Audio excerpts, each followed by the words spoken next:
Agora você deve ter muito cuidado com sua situação financeira. Em nossa pauta agora, estagflação. Então, deixe-me começar esclarecendo o que essa palavra significa. As primeiras letras dela, stag, referem-se à palavra estagnado. Uma piscina estagnada não se move, não muda. Uma economia estagnada é outra que não se move, não muda. É quando não há empregos disponíveis, quando as pessoas estão começando a ser demitidas, quando a produção está sendo reduzida. É onde estamos agora nos Estados Unidos. E praticamente todo mundo acha que vai piorar antes de melhorar. Estamos caminhando para um período de economia estagnada. Mas, ao mesmo tempo, temos inflação, preços em alta. Às vezes, nossa economia nos dá uma escolha. Temos estagnação. Isso é ruim, mas pelo menos os preços não estão subindo. Ou temos inflação. Isso é ruim, mas pelo menos há empregos disponíveis. Mas às vezes, quando a economia capitalista em que vivemos é particularmente mal liderada por empresas e pelo governo. Bom, então temos as duas coisas ruins ao mesmo tempo, estagnação e inflação. E chamamos isso de estagflação, juntando as duas palavras. E é para isso que estamos caminhando no outono de 2025 e no inverno de 2026. E eu quero falar com você sobre o porquê disso, o que isso significa e como entender para que vocês não sejam sobrecarregados por isso, ou pelo menos menos, porque vocês entendem. De onde vem a parte da estagnação? Bem, a resposta está em parte na natureza do capitalismo como sistema e em parte em coisas específicas que estão acontecendo agora. Então, vou começar com o geral bem rápido. O capitalismo é um sistema que já dura 300 anos, começou na Inglaterra, se espalhou pela Europa e depois globalmente, e tem passado por uma crise econômica em média a cada 4 a 7 anos. O sistema é monumentalmente instável. Se você morasse com um colega de quarto tão instável quanto o capitalismo, você já teria se mudado há muito tempo. A cada 4 a 7 anos, em média, milhões de pessoas são repentinamente despedidas de seus empregos. As empresas fecham ou cortam gastos. Os governos não pagam impostos por causa disso, então cortam programas públicos. É horrível. As últimas que tivemos estão dentro do cronograma. Tivemos uma na primavera de 2020, e a chamamos de crise das ponto. E tivemos outra em 2008, e a chamamos de crise das hipotecas subprime. E depois tivemos outra em 2020, e a chamamos de crise da Covid. Sim, ocorre aproximadamente a cada 4 a 7 anos. Essa é uma média. E nos prejudica muito, prejudicando alguns de nós catastroficamente. E agora estamos caminhando para outra. E você sabe como eu sei disso? Você sabe como toda a imprensa financeira está falando sobre isso? O Wall Street Journal, o Economist, o Financial Times. Porque a última aconteceu em 2020 e já se passaram 5 anos e meio. A média é de 4 a 7 anos. Pode não acontecer neste mês. Pode nem acontecer no mês que vem. Está chegando. Estatísticas recentes, como contarei a vocês em breve, sugerem que isso está acontecendo rápido. O desemprego agora é de 4,3%. Como temos 160 milhões de pessoas na força de trabalho neste país, 4,3% delas estão desempregadas. São 7 milhões de pessoas procurando trabalho e não conseguindo encontrá-lo. Sabemos pelo Federal Reserve que cerca de 25 a 30% de nossas ferramentas, equipamentos, máquinas, chão de fábrica e de loja estão vazios e sem uso. Portanto, temos 7 milhões de pessoas que querem um emprego. Temos todas as ferramentas, equipamentos e matérias-primas para elas trabalharem. E certamente precisamos da produção para lidar com a pobreza que nos assombra.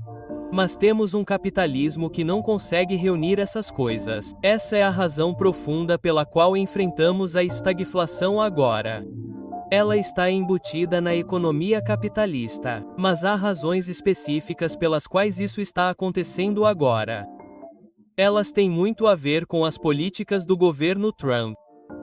A principal delas é a tarifa.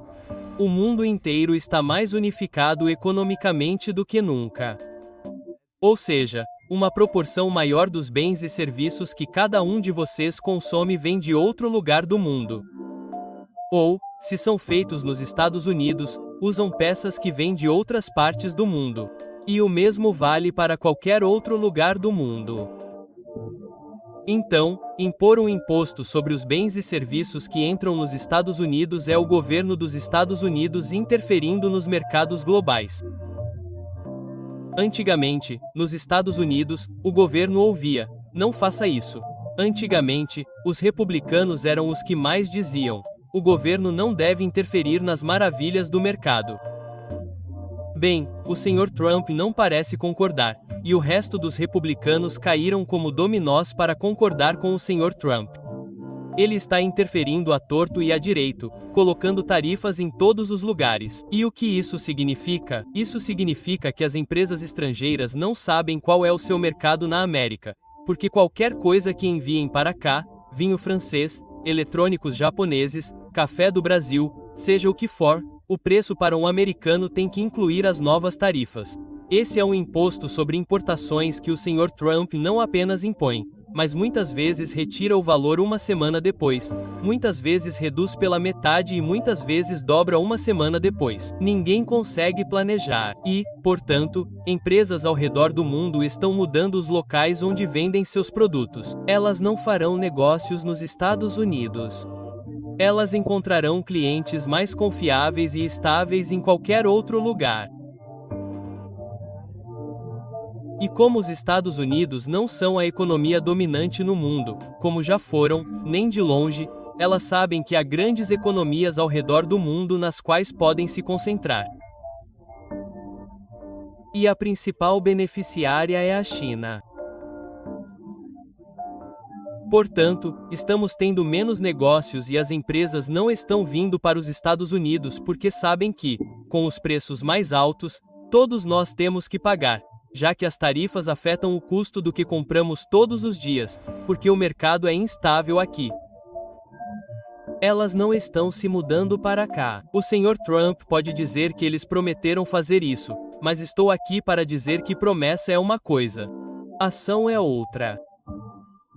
E então, se você adicionar a isso a escolha extraordinária do pessoal do ICE de invadir e prender todos os sul-coreanos naquela fábrica de baterias na Geórgia, você sabe a mensagem que você enviou à Coreia do Sul, uma das economias mais ricas do mundo.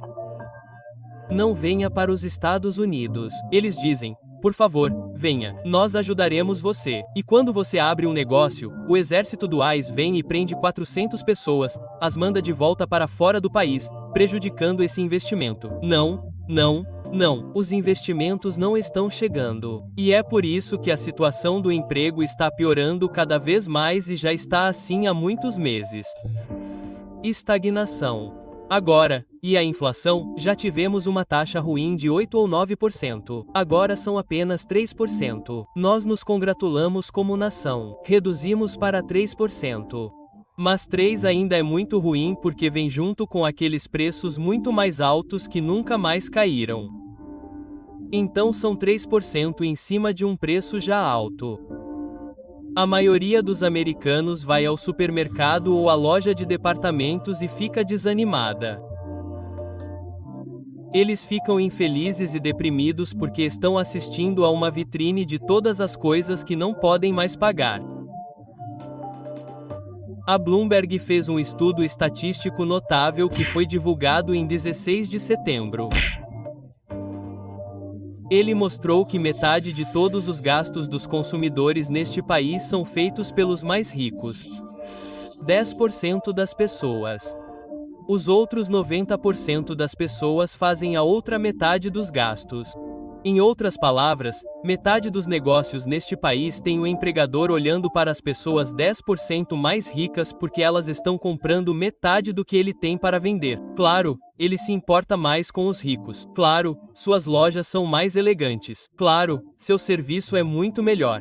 Nós, o resto de nós, os 90%, a grande maioria não pode pagar. pois os preços sobem. Apenas os 10% mais ricos podem. E é assim que esta economia está funcionando. Não é de se admirar que as pessoas no topo, os 10%, continuem dizendo umas às outras: a economia está ótima, o mercado de ações está crescendo. É para eles. Mas para os outros 90%, não se enganem. Se vocês acham que a economia não está em boa forma, vocês estão certos. As pessoas no topo estão erradas. Vocês estão certos porque são a maioria. O que vocês estão sentindo e vendo é o que a maioria das pessoas sente e vê.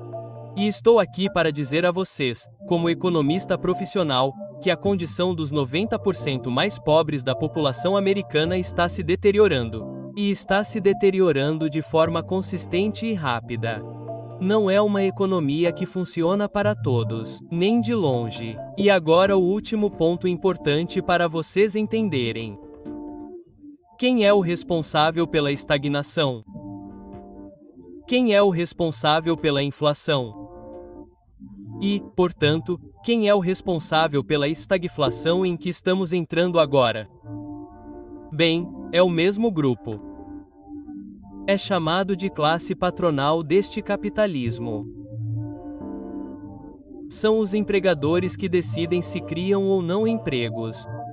Eles querem que os amemos quando o fazem, certo? Mas então sejamos claros. Se você quer o crédito quando cria empregos, você leva a culpa quando não. E você não está fazendo isso agora. Você não faz isso há meses.